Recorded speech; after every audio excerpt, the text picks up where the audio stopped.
G'day and welcome to Mark and Sam After Work. Today I've got this new rifle in front of us here.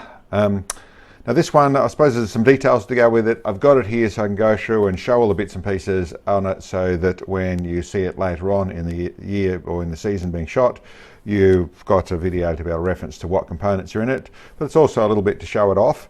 There's a few things to go with it. But where it starts from this story is with the action, which is KS Arms. They do an action, very nice action, and I actually got one of those a little while ago to try it in the 28 Muzzler, which I've got to get back to this season and finish off, stretch that round out, do that side of things. But that's what I was using. It's a long action. This is their 3-lug version of their action, and it worked really nicely. Very happy with it. Wanted to show it off a little bit more. Spoke to the guys, said, listen, they do barrels over there as well, and see if they could basically spot us a barrel, do up a barrel for us, so we could show off the whole thing in their whole lot. So barrel and action put together. They were very keen on doing that. I selected a round which I thought it's got a few details attached to it, and that was in 338, and that was to go with the 338 edge. Something I've always had the 338 Lapua, the Lapua Magnum, and a lot of guys run the edges and talk about they're sort of similar sort of powder rounds, similar powder loads. The difference really between, and what I have here, this is the Lapua, this is the edge. The big one is the 33XC. I've got it there just so you can see the comparisons. But you can see between the Lapua and the edge, the Lapua is a little shorter, a little more tapered, and a little fatter. It has the Lapua bolt face. The advantage with the edge, really similar. It's a tiny bit longer, tiny bit thinner, which isn't necessarily an advantage at all. That's probably the little negative, maybe. I don't think so actually. But the real advantage in being thinner, it has the small, just has a normal Magnum bolt face. So a rifle that was a 7mm Rem mag, a 300 Win mag, a 300 Ramo, whatever it is, the normal long action Magnum action can take that round. You can set the barrel up to suit that and take that round. To go to the Lapua, you need a bigger bolt face, as simple as that. And as to whether the 700s would do that well enough and all that sort of thing, that's all about action strengths and that side of things. Back down in the Magnum, just a normal long action Magnum, then there's a lot more choices, a lot more actions you can choose from, a lot more actions are made in it. The standard one does it very well. So that's a real advantage to the 338 edge. And I should explain the edge a little tiny bit. The edge is a slightly improved 338 Rum. So Remington Ultra Mag, there is the 338 of that. The edge is a tiny bit different. I haven't exactly got in my head the subtle differences, but there are subtle differences between them, and that's what it is, the 338 edge. So very good round. In all my understandings of it, the same as the 338 Lapua Magnum in performance, very, very similar. And of course I've got one, my TRG is in the 338 Lapua, so I get to do a nice comparison, actually see what I can find, see if there are differences, obviously depending on powder and bullets and all that sort of stuff, and I'll only use what I've been using, but that was one angle to go with the comparison side of things there. And it was another nice place, a really pretty meaty place to show off the KS Arms barrel, which this is a 30-inch barrel. It's in a 1 in 10 twist. And we've set it up with in front of this action, so it's the KS Arms 3-lug action, and on the front here is one of my muzzle brakes. It's the tapered muzzle brake. It's actually the same muzzle brake I was running on the 28 Nosler, so same muzzle brake there, just a different barrel. And what I did to show it off, I wanted to go with, I did have it in an MDT chassis, which was just the LSS chassis, which I feel is a little bit light for even the Nosler. It's right on the edge in my consideration. I'd like it a little bit stronger in the midsection.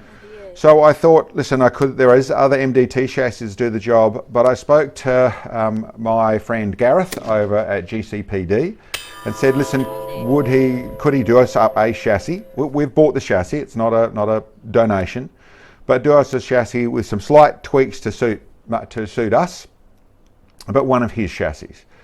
And when we're doing that, the other thing I had in my head was actually this color of this chassis that you're looking at. And although it looks like, I think Gareth is probably going to call it desert sand, you could call it champagne, you could call it all sorts of things. It's actually no colour. This is just simply hard anodised aluminium. This is what it comes out. This is the normal colour of hard anodised aluminium. Before you put any dyes in it, before you tint that colour, and that's what they do, they hard anodise them and they put some colour into the anodising to end up where whether your greens or your blacks or all the different colours that you generally see. This is just neutral. This is no colour. Ends up with that slightly champagne sort of look about it. And I felt it was going to be a pretty nice contrast. I'll let you be the judge of what you think of the colour. I like it. So the rest of the rifle, yes, it's a Gareth Crook or GCPD. It's his chassis, the slight mods to it. It's got the butt pad is not adjustable in height, it's just up to the height I want it to be. So that's a little bit different. It's got one of my, to suit his chassis, but one of my bag riders on there. So it's a heavier bag rider. I like a little bit more depth in it. He has a nice bag rider that he does. It's a little more refined. It's a little lighter. It's weighted a bit more. I don't mind a little bit extra weight for what I'm doing in balance with big barrels and all that sort of stuff. So I put one of mine on there. I put on a grip. This is actually actually from the Oryx chassis, but it's just a grip I like, and it's very similar or basically the same as the MDT grip. But I like that grip, nice and simple. But this chassis could take absolutely any AR grip, I should say. It's a dual trigger, same as I had on the 28 Nosler. I think it's just accurate mag. I haven't checked actually magazine, just a normal sort of mag in the way of in the lapel length. And the other difference is machined the inside of it to accept my component D. So it has my low component D on there, so I get my bipod system on the front here. I do like them. I suppose it's good sales to be using my product. I really am not doing that for at all. I like the way these work, and I like setting up the rifle with them. This worked really nicely, and I can still have the full open sort of chassis, except for the little loop over the top here, but that's my component D. I also have my new legs, which I showed a couple of weeks ago. I have the new feet, I should say, so I get that little bit of extra height. And like I said, I've got one of my 4-port big barrel tapered 4 ports on the front of it. And sitting on top is a 7x35 Nightforce scope. So listen, that's the rifle. Haven't shot it yet. Haven't even done the basics of little tiny bit of load development that I do. About to do that. But I suppose I'll get into the next bit of what I'm planning with this. Apart from taking the 338 Edge out to 3,000 yards, 3.5, 2 miles, wherever it is, and having a good play with this thing, in a very well set up ELR rifle for what I like to do. I'm also doing the comparison to the 338 Lapua and see how that goes. But the other thing it brought an opportunity of was a video you just saw me shooting, which was this one here. Now this is a hunting rifle, just built up, very lightweight stock, quite well balanced. That's its balance points there. With a little hunting muzzle brake and all the bits and pieces on it in 338 Edge. And listen, I suppose this was just a fun thing to go and have a play with. Very much a sort of larger game hunting rifle in the way of stalking weight, that type of thing. Yes, you could go lighter. I tried to balance or pick one, I should say, because I didn't get this built, but a weight that sort of suited the cartridge. And what I'm really talking about, why I've got this here, is it's shooting exactly the same round in the way of this is a 338 Edge as well. I'll put this back down, so I stop waving firearms around. And I suppose that gets into the last bit of this quick overview of this video here, is the round I'm shooting, which is, like I said, the 338 Edge. I'm running this, the 300 grain Burger. And I think there was a comment or so on the hunting version is why wouldn't you run for a hunting rifle? It's really for our way or my way of looking at things is the 400 to 600 sort of meters is your sort of maximum sensible sort of hunting. And I don't want to get into picking on people, but that's where I sort of tend to stop, and most of the people that I know and deal with tend to stop. The 250 grain projectile would make that in that 338 Edge would probably make that a little bit nicer to shoot, a little less energy, a little less recoil, still good energy at target, just as flat shooting, maybe even a little bit better, with a bit more speed and that sort of stuff would work really well. But I shot that one with the 300 grain Berger as well, and that's a little bit what I wanted to show. A little bit of showing that the difference in how a hunting rifle performs. And I suppose what I could say is you could go the full carbon fibre that people do. That's a carbon fibre stock. You could go carbon fibre barrel. I wouldn't do it in a 338 Edge. You know, in a 7mm Rem mag with a rifle that only weighs like 3 kilos or something like that, or coming back down to the 6 pounds, 6 or 7 pounds. You could do that, and you're going to have probably a similar shooting rifle to what that one is as a 338 Edge, weighing in at 10 pounds or just under 10 pounds. And really I wanted to show a little bit of the comparison. This is the reason I shot that one with a 300 grain projectile, which is exactly the same as this one here, is I really wanted to show this one that were the differences and the advantages, or the ease really, that shooting this sort of rifle is set up with proper weight. I haven't weighed this yet, but it's going to be up in around the double the weight, around the 20 pounds, maybe even 22 or 23 pounds. Bigger scope, bigger everything, more weight in it. Barrels just weighs probably just about as much as that whole rifle in the weight inside of things. So not the type of thing you're going to track in to try and stalk with or that side of things. But in the way of ELR, in the way of precision, without going over the top, it's not 50 pounds or anything like that, but it's still decent weight, and it'll make it easier to shoot, which makes it easier to do everything in the precision and ELR world.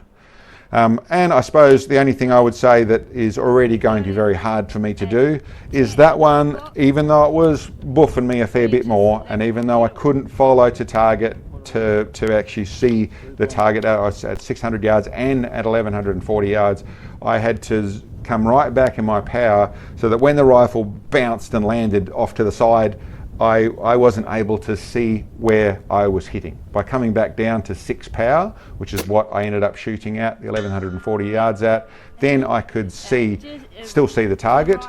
When I was hitting the target, I couldn't see the impacts, but I could still keep the target and get myself back on a target easily. Which is just simply the nature of a rifle. It's very light for the amount of thump it's got. This is going to be a lot easier in the way of doing that side of things. Can I perform better shooting, better accuracy? I suppose I'm expecting to have a 6 to a 10 inch group neck of the woods with a hunting rifle at 1100 yards, and I only did 3 shots, but the last 2 on top of each other, so that's probably impossible to get better than. But I still expect this thing in a general sense to perform better. So I've got to step up my game and make sure that I get this thing grouping really nicely, but I hope for this thing to be grouping in the 4 inches roughly. The under half MOA at 1100 yards is what I hope to be able to achieve, and it will be able to achieve. I've still got to do it, the weather's got to do it, the ammo's got to do it, it's all got to do it, but that's sort of a little bit I wanted to show. It's really more about that action, about the ease of shooting it, and not to say that a well-built hunting rifle can't be as accurate. It's just how easy it is to do it with. I suppose the other bit that I wanted to point out, or I should point out, I should say, is the amount of effort that goes into building a hunting rifle like that, with the bedding, with the balancing, with getting everything to where it is just the right place to make it perform, because the shooter has to do a fair bit more in that rifle, is notable for what the gunsmith had to do to build that sort of rifle versus something like this that is almost a bolt together.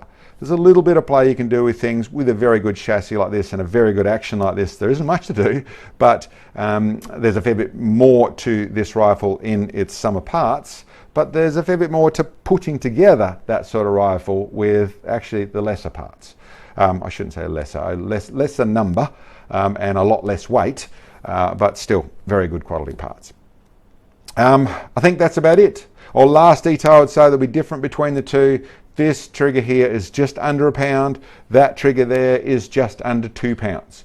That is a hunting trigger. This is a precision trigger. I still have them heavy. My precision triggers heavy to what some people do, but to me, around 1 pound, clean break is where I'm happy, especially with the bigger calibers.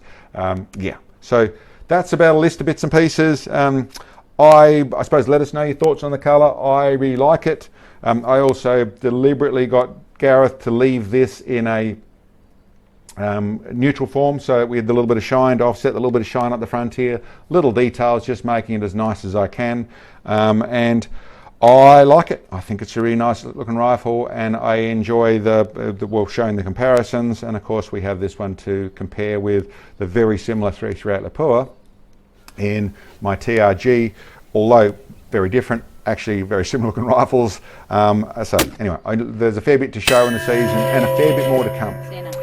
Okay, last bit to go with this one is, this one's probably a couple of weeks before I get to go out and put it through its paces. And we'll, at the moment, still waiting for our long game. So we'll do the 600 yards and 1100 yards and get it to group and do a bit of a comparison, like I said, with that hunting round, or that hunting rifle. But really, we plan on stepping this up as soon as we get a place to go and take it and really stretch it out. But the immediate thing, we've got another big one to play with, which is coming for probably next weekend, and that's this one here. So I'll let you guess what that one is there, but there's a fairly big one to come to do the same sort of little short course with, and another one that we're going to be using in the long stuff later in the year. But yeah, something pretty decent to look at very shortly. Anyway guys, that's about what I can show you with this one today. I hope you enjoyed. Leave any comments or bits and pieces below. Don't forget to like and subscribe, share, all those sort of bits and pieces. Try and help us try and work with that or against that algorithm, however it is that it works. But thanks for checking in guys, and we'll catch you next time.